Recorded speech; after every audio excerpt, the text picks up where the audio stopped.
리걸마인드 연구소입니다. 박근혜 전 대통령의 형사 재판이 진행되고 있는데 그 형사 재판과 형사 재판이 끝났을 때 박근혜 전 대통령이 청와대로 복귀할 수 있는가? 다시 말해서 대통령 탄핵이 무효로 될 수 있는가 하는 이야기들이 곳곳에서 좀 나오고 있죠. 그래서 그 이야기를 함께 해보기로 하겠습니다. 다시 이야기를 하면 이렇습니다. 박근혜, 최순실, 이재용 그 이외에 사람들이 많이 있죠. 그런 그 다수 피고인에 대해서 형사재판이 현재 진행 중입니다.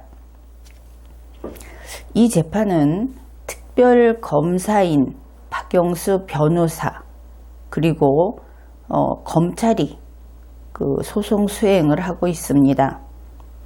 검찰 측에서는 특검에서 활동을 했던 윤석열 검사가 이 사건을 지휘하는 것으로 알려져 있습니다.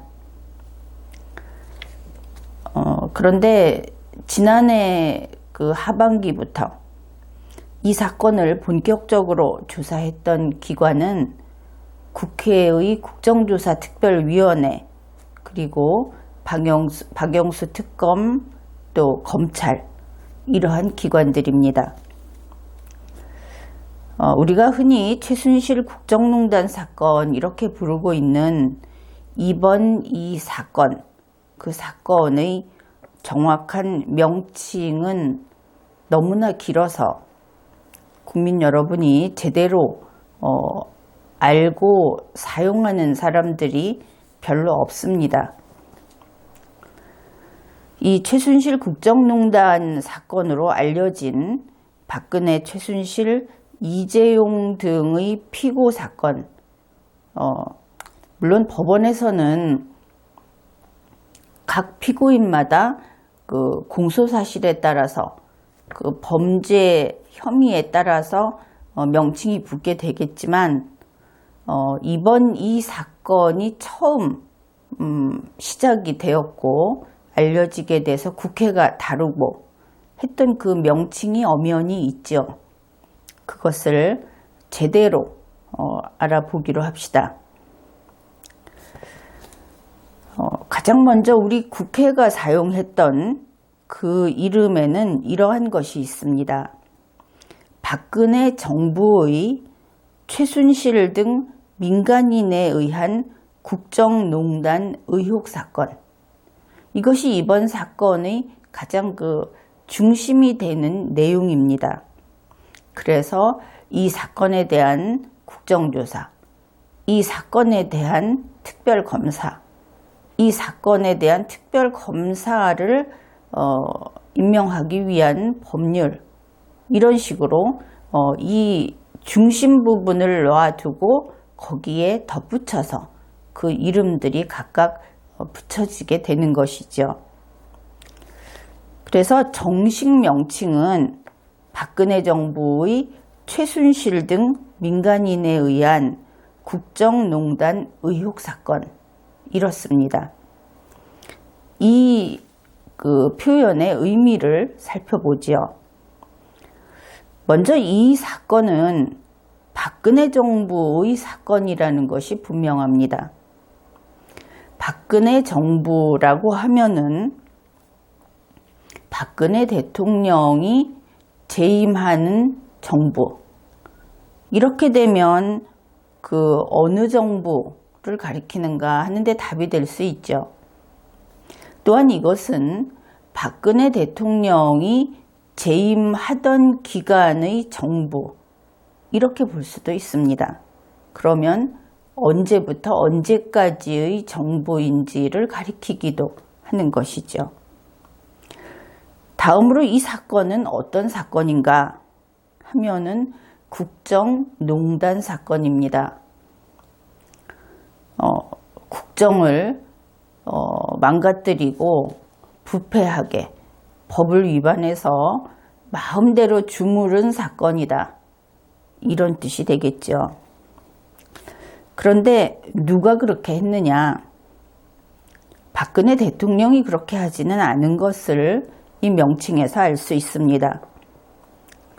그 주체는 최순실 등 민간인 이렇게 되어 있습니다. 물론 이 명칭에서는 최순실의 현재 이름인 현재 이 피고인은 최서원 씨라고 되어 있죠. 그런데 그 이름을 쓰고 있지 않습니다. 국회에서 그리고 특검에서 또 특검 법률에서 계속 최순실이라고 쓰고 있습니다. 최순실이 바른 명칭인 겁니다. 우리 그 국가기관에서 이 사건을 다룰 때. 그러면 이 사건의 성격은 무엇인가? 이름에 붙어 있듯이 이것은 의혹 사건입니다. 그런 것이 아닌가? 그랬다고 하더라. 그런 의심을 받고 있더라 하는 의혹 사건입니다. 중요한 것은 이것이 범죄 사건이 아니라는 것이죠. 범죄 사건이면 처음부터 바로 검찰이 다루었을 겁니다. 결국은 특검이 다루긴 했는데 가장 먼저 국회가 이것을 조사하기 시작했던 것은 이것이 의혹 사건이기 때문에 그랬던 것으로 보입니다. 그래서 이 사건을 우리 국회는 국정조사하기로 하였습니다. 왜냐하면 박근혜 정부의 사건이니까 정부의 의혹 사건이니까 국회가 이것을 국정조사하기로 한 것이죠. 국회는 이 사건을 특별위원회가 담당하기로 하였습니다. 그 특별위원회의 명칭은 당연히 이 사건의 이름에 조금 글자를 덧붙여서 위원회의 이름을 정하였습니다. 그래서 그 이름은 이렇게 됩니다. 박근혜 정부의 최순실 등 민간인에 의한 국정농단 의혹 사건 진상규명을 위한 국정조사 특별위원회. 이름이 더 길어졌습니다. 이 특별위원회가 그 목적을 달성하고 나서 결과보고서를 제출하였습니다. 법상 그렇게 하게 되어 있지요.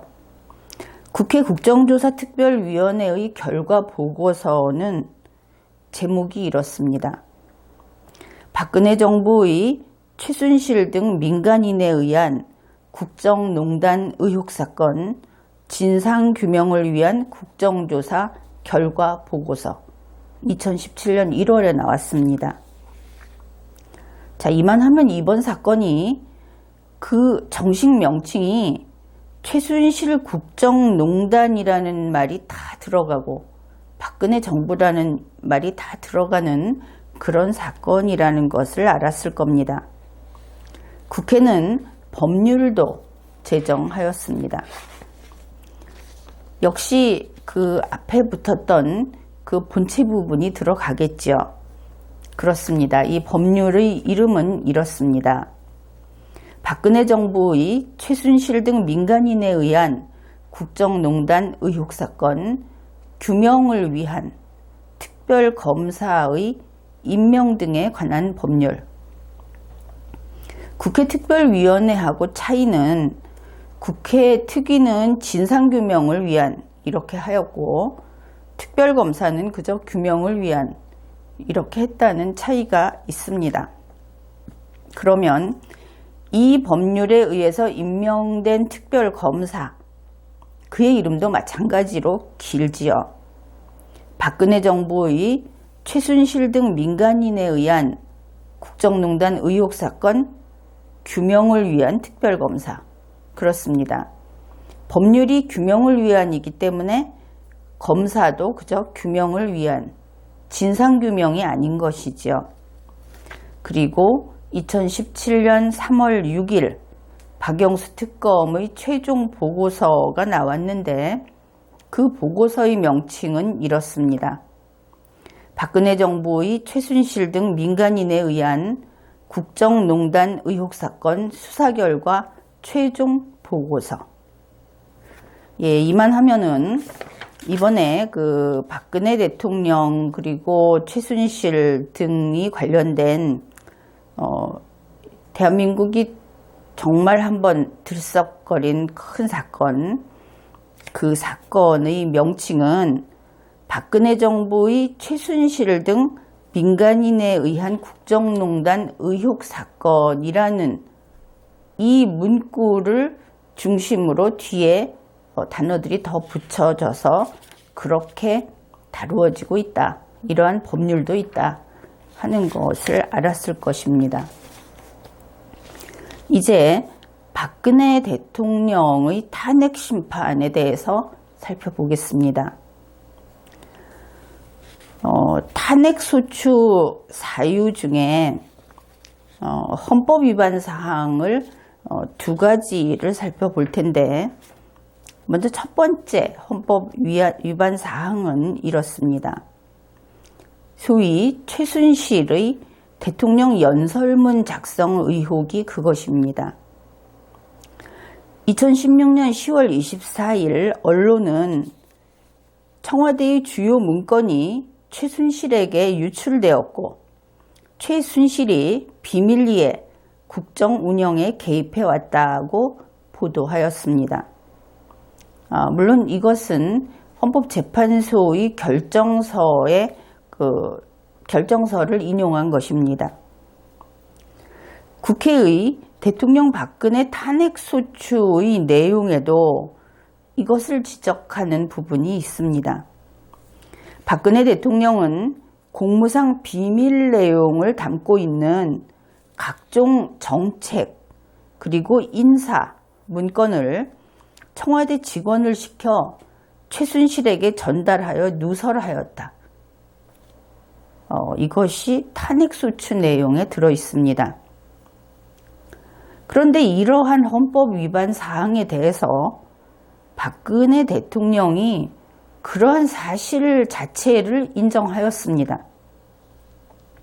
그것이 2016년 10월 25일 박근혜 대통령의 제1차 대국민 담화 발표에서 나왔습니다. 최순실 씨는 어려움을 겪을 때 도와준 인연으로 일부 연설문이나 홍보물의 표현 등에 대해 의견을 들은 적이 있으나 청와대의 보좌 체제가 완비된 이후에는 그만두었다. 순수한 마음으로 한 일인데 국민 여러분께 심려를 끼친 점에 대해 깊이 사과드린다. 그런데 여기에서 박근혜 대통령이 행정과 법률, 이러한 체계적인 국정에 대해서 잘 모르는 사람이 아닌가 하는 생각이 드는 그런 국민들이 많이 있을 겁니다. 어떻게 대통령이 되어서 내가 몇 번은 그런 잘못을 했지만 그 이후로는 하지 않았다. 이런 이야기를 하는 것일까? 그 잘못이란 한 번 하면 이미 잘못한 거죠. 이러한 그 대통령의 그 좀 안일한 태도, 그것이 최후 진술에서 다시 나타납니다. 2017년 2월 27일 대통령이 피소추인 의견서를 대독을 시켰습니다. 그 내용 중에 이러한 것이 있습니다. 최순실은 지난 40여 년간 가족들이 있으면 챙겨줄 옷까지 생필품 등 소소한 것을 도와주었던 사람이었습니다. 보통 국민들이 들었을 때 이해하기 쉽고 공감할 수 있는 표현에 대해 최순실 씨의 의견을 묻고 듣기도 했습니다. 최 씨는 주변에 있었지만 사심을 내비치거나 부정한 일에 연루된 적이 없고 이로 인해 최 씨에 대해 믿음을 가졌습니다. 이렇게 최후 진술을 하였습니다. 이 최후 진술문을 작성한 사람이 박근혜 대통령이 탄핵 결정되는데 기여한 정도는 상당히 클 것으로 보입니다. 이 내용만을 보았을 때 그는 박근혜 대통령을 변호한 것이 아니라 최순실을 변호한 것처럼 보이기도 합니다. 내용을 한번 살펴보죠. 생필품을 챙겨준 최순실. 가족들이 있으면 챙겨줄 것을 챙겨준 최순실. 이렇게 되면 박근혜 대통령에게 있어서 최순실은 가족이라고 강조한 결과가 되어버립니다. 게다가 최순실은 사심이 없고 부정에 연루된 적이 없는 깨끗한 사람이라고까지 변호를 한 것이죠. 박근혜 대통령은 가족 대신 옆에 있는 최순실에게 대통령으로서 하는 일에 관하여 의견을 묻고 듣기도 했다고 이야기했습니다. 결국 명백하게 공무상의 비밀을 누설하고 최순실과 공유했다는 자백이 되겠습니다. 다음으로 탄핵소추 사유 중 헌법 위반 사항 두 번째를 보죠. 그것은 미르재단, K스포츠재단 설립 지시에 대한 의혹입니다. 국회의 대통령 박근혜 탄핵소추 내용에서 이것을 이렇게 다루고 있습니다. 박근혜 대통령은 최순실 등의 사익을 위하여 대통령의 권력을 남용하여 사기업들로 하여금 각 수십억 원에서 수백억 원을 객출하도록 강요하고 사기업들이 최순실 등의 사업에 특혜를 주도록 강요하는 등 최순실 등이 국정을 농단하여 부정을 저지르고 국가의 권력과 정책을 최순실 등의 사익 추구의 도구로 전략하게 함. 이것이 탄핵소추 내용입니다. 그런가 하면 2016 헌나 1 헌법재판소의 결정서에서는 다음과 같이 밝히고 있습니다. 2015년 2월경 박근혜 대통령이 안종범에게 문화와 체육 관련 재단법인을 설립하는 방안을 검토하라고 지시했다. 안종범은 소속 비서관에게 박근혜 대통령의 지시를 전달하였고 이에 따라 대기업이 돈을 내서 비영리 법인을 설립하고 이 법인에서 정부 예산이 투입되는 사업을 시행한다는 취지의 간략한 보고서가 작성되었다. 대기업 회장들과의 개별 면담을 마친 뒤 박근혜 대통령은 안종범에게 10개 정도의 대기업이 30억 원씩 돈을 내면 300억 원 규모의 문화재단과 체육재단을 설립할 수 있을 것이라는 취지로 이야기하면서 재단법인 설립을 지시하였다. 또한 차은택의 진술도 헌법재판소 결정서에서는 소개하고 있습니다. 미르재단이 설립되기 2달 전쯤 2015년 9월 말경 최순실은 차은택에게 문화재단이 만들어질 것이라는 취지의 이야기를 하였다. 중요한 것은 미르재단이 설립되기 2달 전이라는 것입니다. 밖에서는 알 수 없죠. 그리고 그로부터 한 달 정도 지나서, 그러니까 미르재단이 설립되기 한 달 전쯤이 되겠죠. 최순실은 차은택에게 그 재단의 이사진을 추천해달라고 해서 차은택이 4명을 추천하였다. 그래서 전경련이 재단법인 설립을 본격적으로 추진하기 이전에 최순실은 이미 재단 설립 사실을 알고 있었다 하는 것이 그 헌법재판소의 결정서에 있는 내용입니다. 그런데 이 내용 역시 박근혜 대통령이 그런 사실이 있다는 것을 인정하였습니다. 2016년 11월 4일 박근혜 대통령은 제2차 대국민 담화 발표를 하였죠. 최순실 씨 관련 사건으로 큰 실망과 염려를 끼쳐드린 점 다시 한번 사과드린다. 국가 경제에 도움이 될 것이라는 바람에서 추진된 일이었는데 특정 개인이 이권을 챙기고 위법행위를 저질렀다고 하니 참담하다. 어느 누구라도 수사를 통해 잘못이 드러나면 책임을 져야 할 것이며 저도 모든 책임을 질 각오가 되어 있다. 여기에서 보면 2016년 11월 4일 국가 경제에 도움이 될 것이라는 바람에서 추진된 일이었는데 이렇게 되어 있습니다. 그런데 2017년 2월 27일 최후 진술에서 박근혜 대통령은 이 사실을 부인합니다.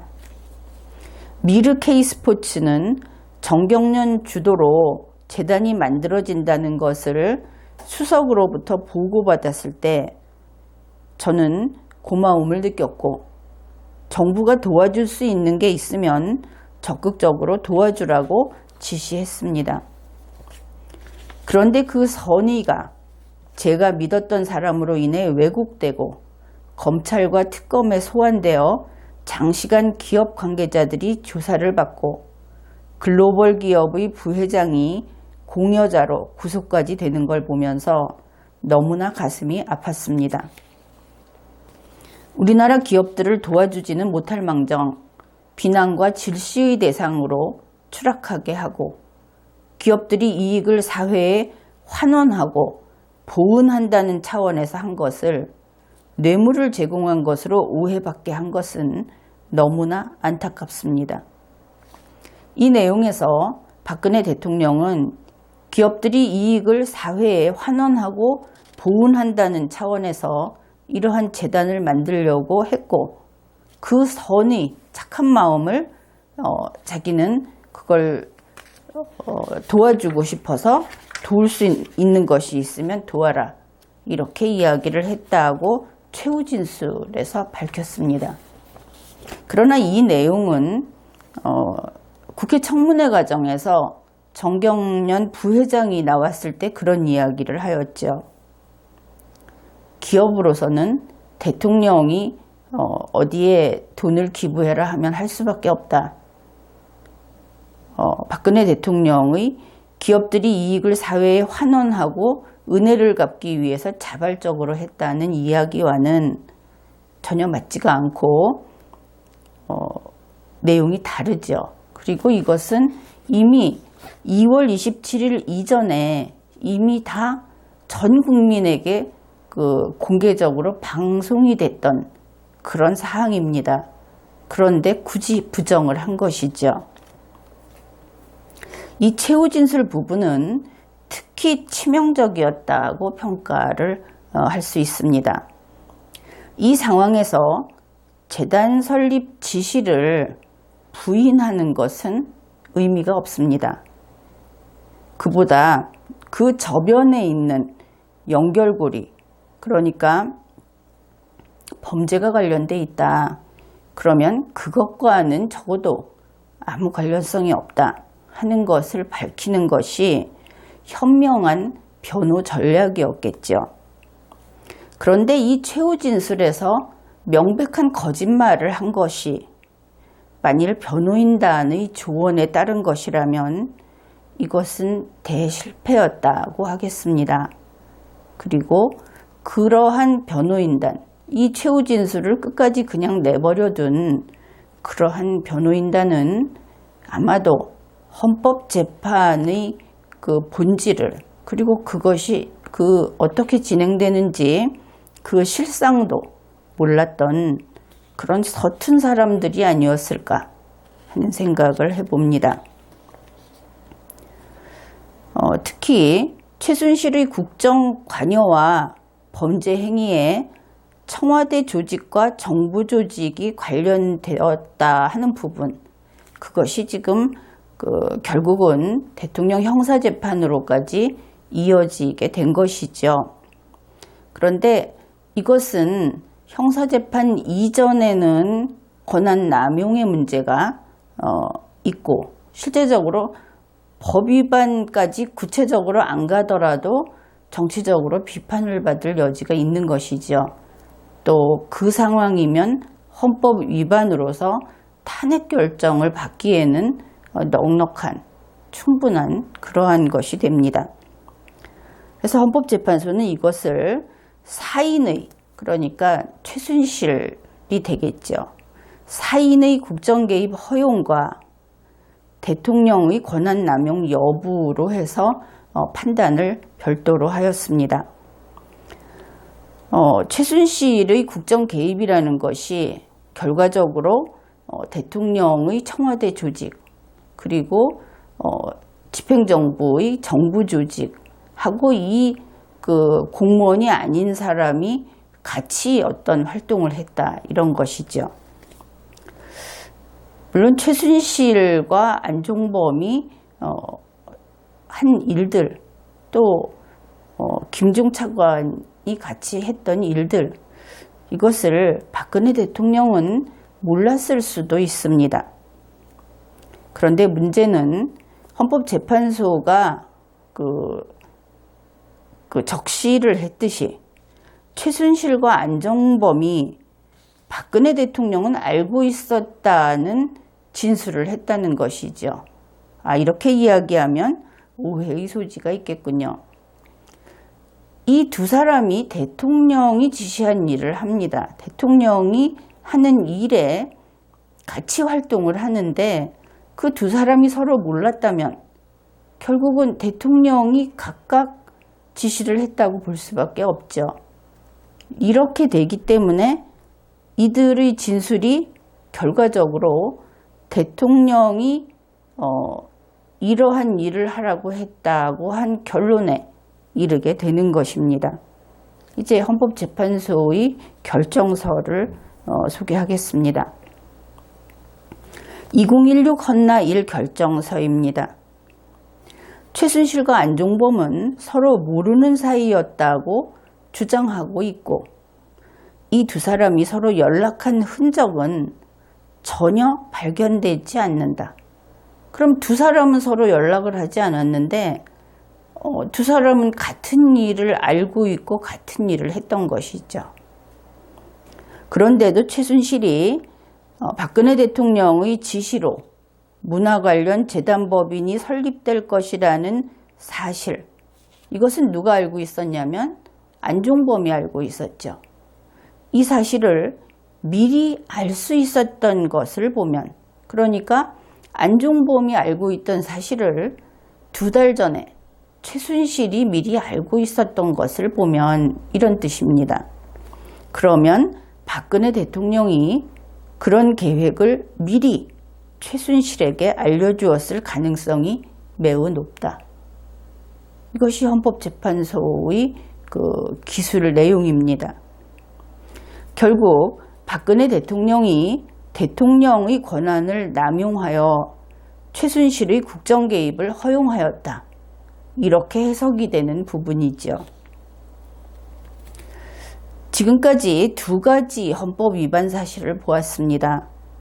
여기에서 박근혜 대통령은 명백하게 헌법을 위반하였습니다.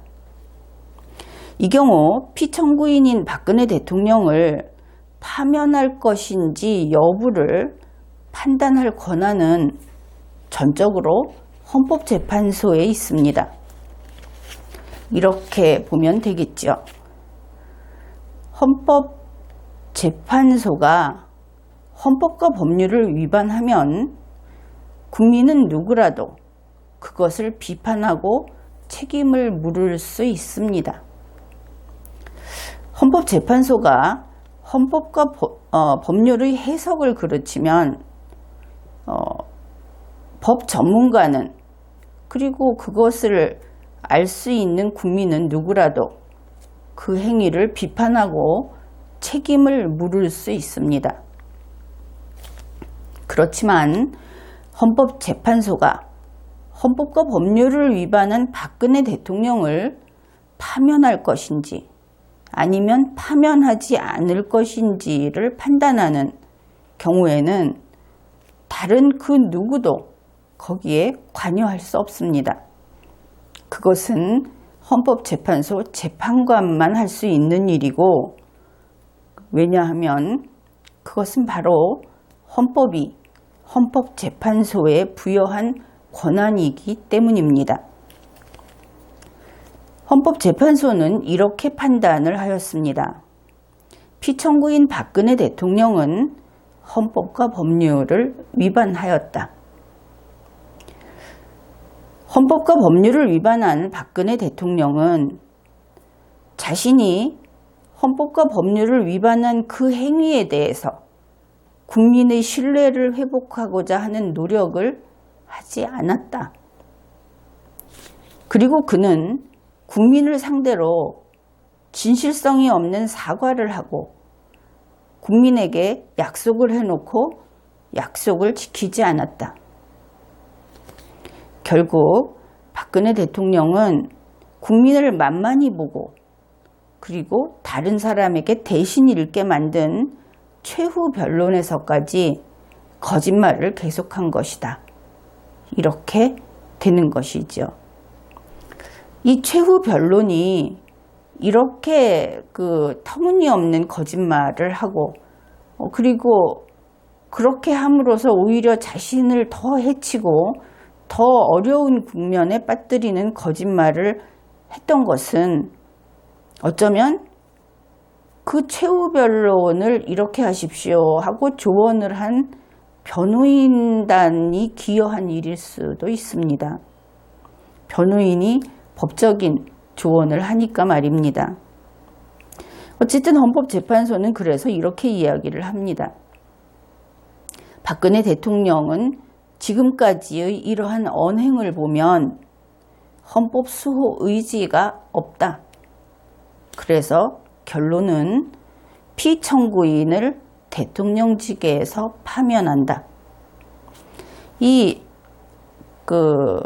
탄핵 심판에서 파면한다라는 말, 이것은 헌법재판소 재판 실무 자료에 따른 것으로 틀린 것이 아닙니다.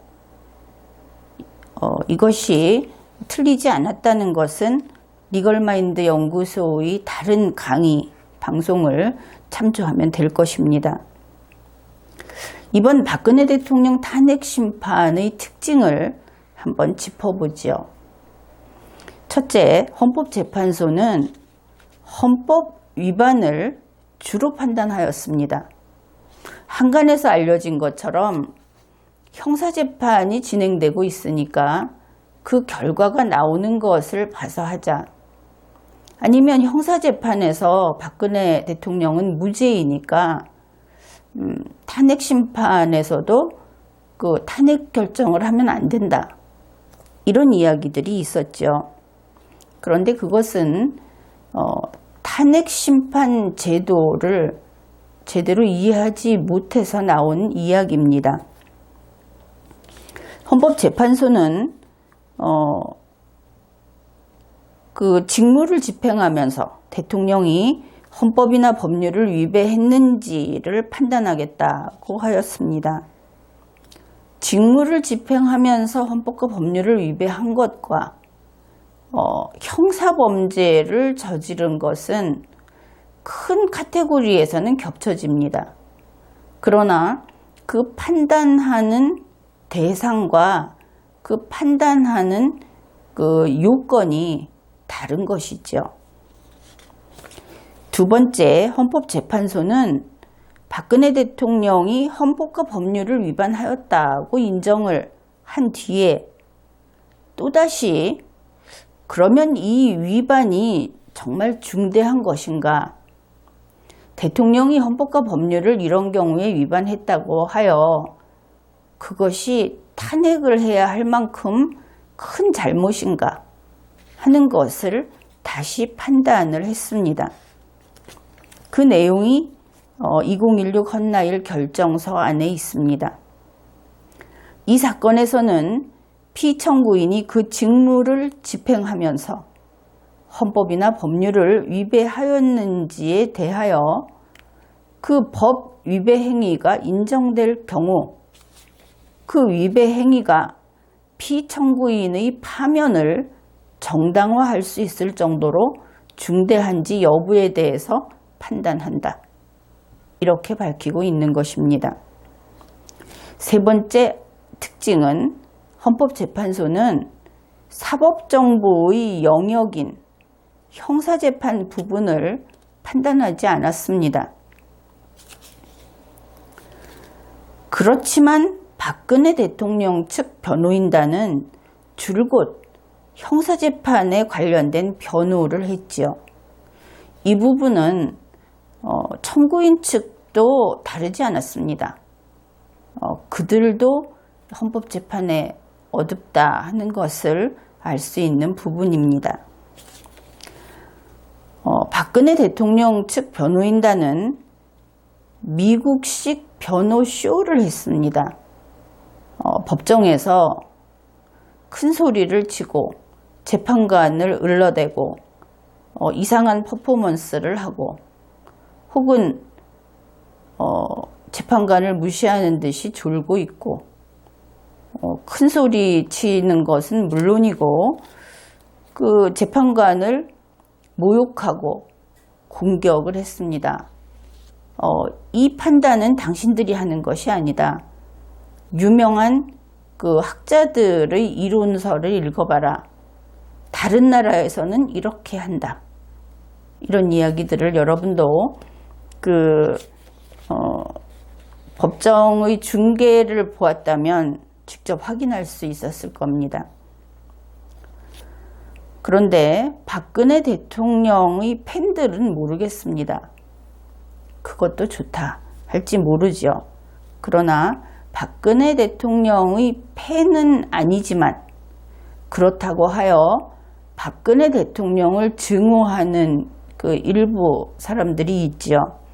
그런 사람들과는 다른 그런 중립적인 국민이 보았을 때 박근혜 대통령 측의 이러한 행위, 그 변호인단들의 이러한 행위는 결과적으로 변호라기보다는 행패에 가까웠다.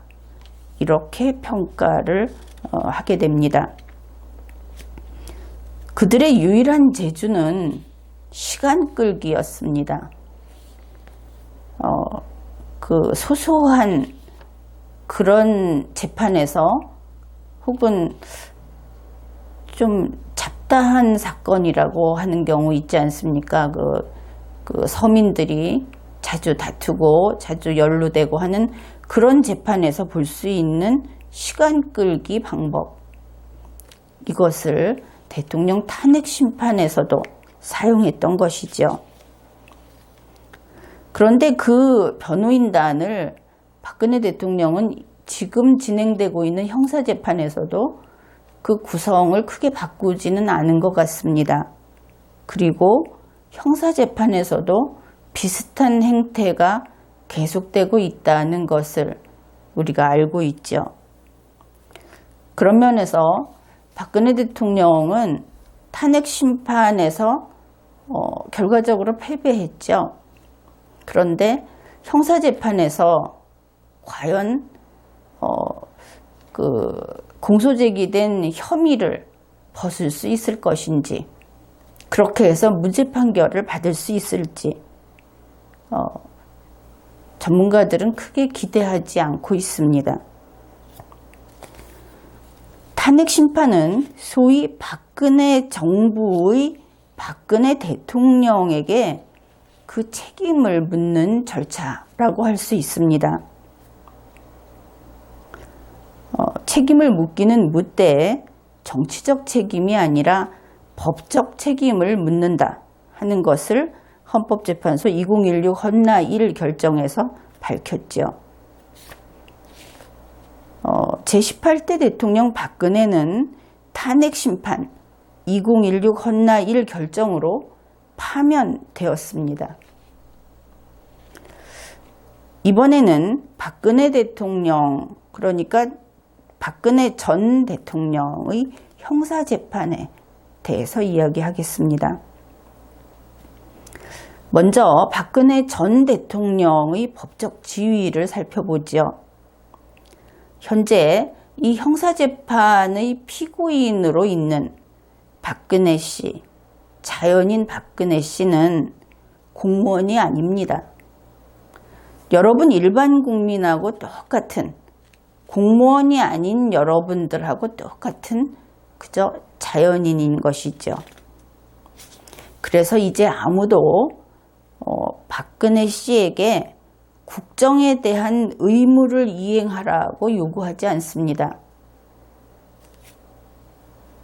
국정에 대해서 책임지라고 요구하지도 않습니다. 그는 단지 자기 일신만 챙기면 족한 그런 사람인 것입니다. 그러면 이번에는 형사재판에서 자연인 박근혜 씨의 법적 지위가 어떠한지 살펴보죠. 자연인 박근혜 씨가 무엇을 심판받는가? 어떻게, 어떤 지위로서 심판받는가 하는 이야기입니다. 그는 우선 자신의 특정 행위가 범죄인지 아닌지를 심판받습니다. 그리고 또 자신이 최순실, 안종범 피고인 등이 만일 유죄라고 했을 때 그들의 공범인가 하는 것으로 심판을 받습니다.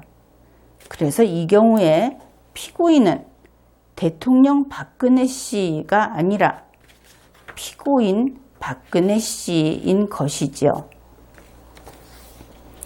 그러면 형사재판에서 법원이 유죄라고 확정 판결을 하면 어떻게 될까 하는 것을 생각해 봅시다. 확정 판결이란 그 재판이 최종적으로 확정되는 것을 의미합니다. 그러니까 만일 1심 재판이 끝난 뒤에 그 판결에 승복해서 더 이상 항소하지 않게 되면 제1심 판결이 확정 판결이 됩니다.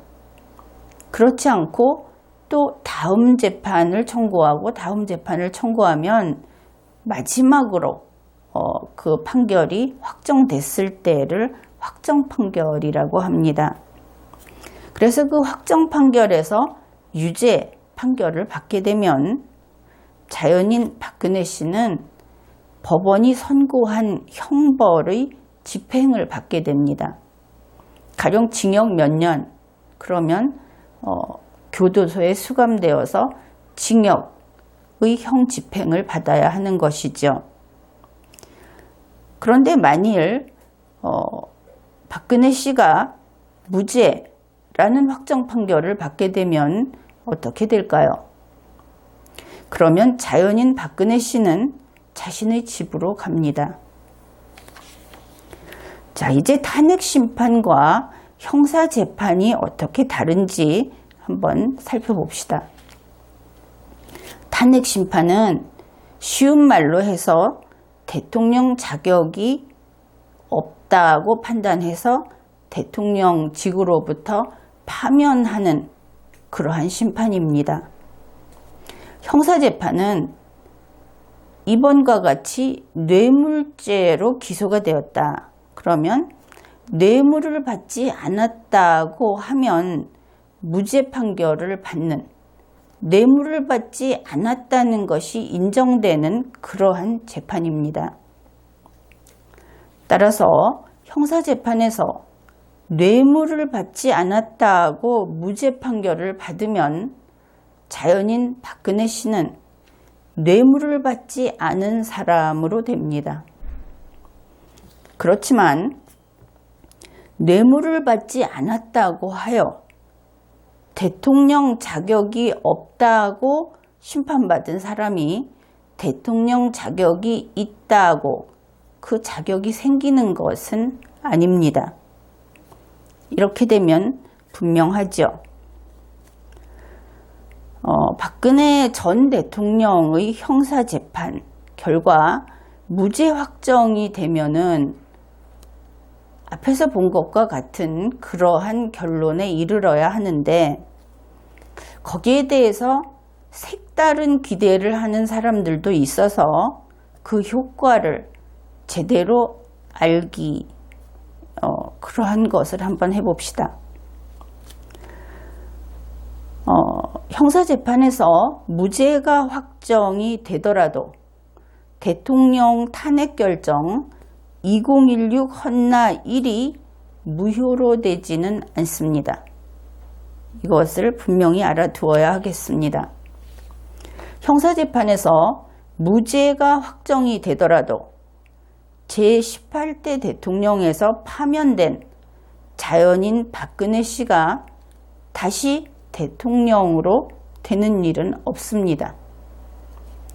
2017년 현재 대한민국 대통령은 문재인 씨입니다. 문재인 씨는 제19대 대통령이며 보궐 대통령입니다. 따라서 문재인 씨의 임기는 2018년 2월 24일 24시 직전 혹은 2월 25일 0시 직전 두 가지 중 어느 표현을 써도 좋고 임기는 그때까지입니다. 또 하나 형사재판이 무죄로 확정이 되더라도 자연인 박근혜 씨는 다시는 대한민국 대통령이 될 수 없습니다. 대한민국 헌법이 대통령 단임제를 규정하고 있기 때문입니다. 이제 남은 일은 유죄 판결을 받고 감옥에서 수용 생활을 하게 될 것인가, 아니면 무죄 판결을 받고 집으로 돌아가서 자연인으로 살아갈 것인가 하는 것입니다. 박근혜 전 대통령의 형사재판 재판 결과에 관심이 많은 국민들, 자연인 박근혜 씨가 무죄 판결을 바라는 국민들에게 몇 가지 이야기를 해두지요. 우선 그들은 어떻게 하는 것이 자연인 박근혜 씨에게 도움이 될까, 좋을까, 이런 생각을 할 겁니다. 도움이 되는 일이 있습니다. 그것은 박영수 특검이 위헌 위법했던 사실, 그것을 밝혀서 주장하고 입증하는 일입니다. 그렇게 하면 도움이 됩니다. 다음으로 변호인단이 시간 끌기를 한다든지 항소심에서는 조금 형량이 낮아질 수 있을 것이라든지 이런 식의 안일한 태도를 버리고 이번이 마지막이다 하고 필사적으로 무죄 판결을 받기 위해서 입증할 수 있는 사실이 있으면 적극적으로 최선을 다해서 입증을 하도록 해야 할 것입니다. 그렇게 이야기를 하죠. 지난번에 이재용 삼성 부회장이 그 1심 판결이 나왔을 때 변호인들이 그랬습니다. 항소심에서는 집행유예를 받을 수 있을 것이다. 그런데 우리 국민 중에서 그런 얘기를 하는 사람이 있습니다. 그것은 변호사 사정이고 이재용 씨 당사자는 구치소에 수감돼 있으면서 이제 추운 날을 보내야 하죠. 갇혀 있는 상황도 그렇고, 그런데 변호인은 확실히 남은 남이다, 이런 이야기도 합니다. 박근혜 씨에게 도움이 되는 세 번째, 그것은 법관도 사람이고 법관은 국민의 동태에 관심을 가지고 있습니다. 그것이 시위대가 시위를 하는데 영향을 받아서 판결을 한다는 의미가 아니라 상식이 있고 그리고 리걸 마인드가 있는, 그래서 존중해서 마땅한 그런 국민들은 과연 어떻게 생각하고 있고 이번 사건을 어떻게 바라보고 있는가 하는 것을 당연히 살피고 고려할 수밖에 없죠. 그런데 그러한 법관의 심증 형성에 악영향을 끼칠 수 있는 법원 밖의 분위기는 조성하지 않도록 하는 것이 자연인 박근혜 씨에게 도움이 됩니다. 그러면은 어떻게 하는 것은 박근혜 씨에게 해로운가? 정말 이것만큼은 피하는 것이 좋은가 하는 것들 역시 있습니다. 그것은 박근혜 씨와 최순실 씨가 혈연 관계에 못하지 않을 정도로 그렇게 밀접한 관계라고 주장하는 일입니다. 또 박근혜 씨와 최순실 씨가 일종의 신앙적 결사관계, 그러한 동지 같은 그런 관계라고 주장하는 것입니다. 이렇게 되면 의심할 여지 없이 현재 특검과 검찰이 주장하는 공동정범이 입증되어 버릴 것이기 때문입니다. 다음으로 박근혜 씨와 최순실 씨가 모두 결백하고 정의로운 사람이라고 주장하면 어떻게 될까요? 이것 역시 두 사람한테 다 해롭고 특히 박근혜 씨에게 해롭습니다. 이 둘을 A와 B라고 얘기했을 때 이번 사안은 A가 결백하다 좋다. A가 결백하면 당연히 그 결과 B가 책임이 있다. 이렇게 연결되는 관계에 있습니다. 이번 사안이 그렇기 때문에 가령 최순실 씨가 결백하다고 주장을 하게 되면 그로 인해 그 죄책이 박근혜 씨에게 통째로 넘어가는 결과를 낳을 수도 있다 하는 것을 변호인들은 감안해야 할 것입니다. 박근혜 전 대통령의 변호인단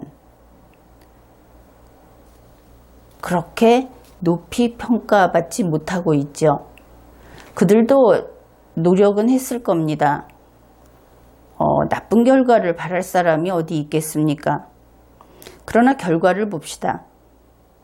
현재의 그 변호인단은 그러니까 우선 그 헌법재판소 탄핵 심판에서 박근혜 대통령 측의 변호인단부터 생각해 보죠. 거기에서 변론을 제대로 하지 못했고 그리고 계속 형사재판에서 나올 법한 혐의를 부인하는 데 급급했고 헌법재판소에서 예를 들면 태권도 경기를 할 때 그 득점하는 포인트가 있죠. 그 포인트 자체를 아예 모르고 아무데나 두들기고 때리고 덤벼든 그러한 모습이라고 하면 시각적으로 이해가 가능할 겁니다. 그 결과 이 변호인단들의 두뇌 능력은 헌법재판소의 재판관들보다 열등했다. 그렇게 평가할 수밖에 없겠죠. 헌법재판소 재판관은 어느 누구도 그 분위기에 휘둘리지 않았습니다. 그런데 대통령 측 변호인단은 아예 법리가 없었지요. 그런데 이제 형사재판에 와서도 크게 달라지지 않았다. 이것이 세간의 평입니다. 지금까지 알려진 바에 따르면 그들은 당연히 사법정보의 그 법관들보다 우수하지 못한 것으로 그렇게 나타나고 있습니다.